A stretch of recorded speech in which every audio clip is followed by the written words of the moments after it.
ağzıma gələn danışma ha. Əl meymunu Mən deyirlər. sənə söz deyirəm. Yox, yox. Ağzıma gələn danışma efir. Bəs sən ağzıma gələn danışma. Sən oxudun ola belə şeylə olacaq. İzzət oxu, İzzət. Bəstəkar mahnılar bilmirsən. Yeməyi görən sən kimi məni əlim, tanıyırsan. əlim. Bu başından böyük danışıb. Bağışla mənə sən bir əl meymunları var. Niyə rəmiş gezdirirdi meymun əlində. Sən əl meymunusan, bildiğin oxuyan deyirsən. Onu verəcəksiniz yoxsa... Bəli, gedəcək. Gedir hələ ki, gedir. Gedəcək.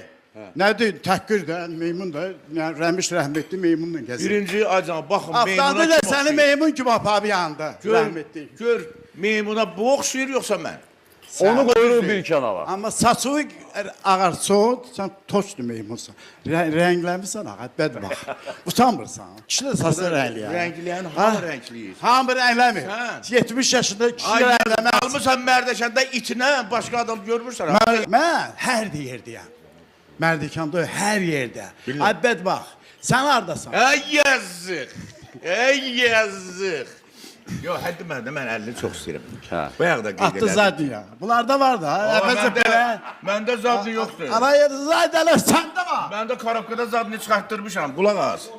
Hardan? Tanımadığım adama mən zarafat eləmirəm. Bu zarafat eləyir, mən zarafat eləyirəm. Yox, efirdə yox da daha. Hər şeyin tarixi var. Sən desə 74-cü ildə mən Bakıya Ya, qulaq gəlmişəm, as. kvartirant qalmışam.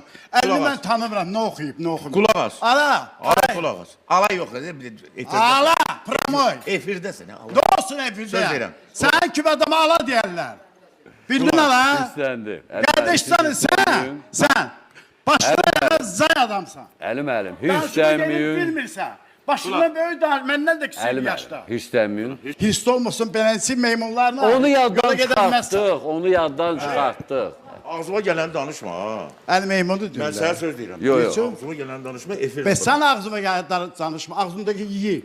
Vəssalam, Sakit ol. vəssalam. Yer gəzərək dolarda Vəssalam. olsun. Ağsaqqal adamsan. Mən səni olsun bağışlamıram.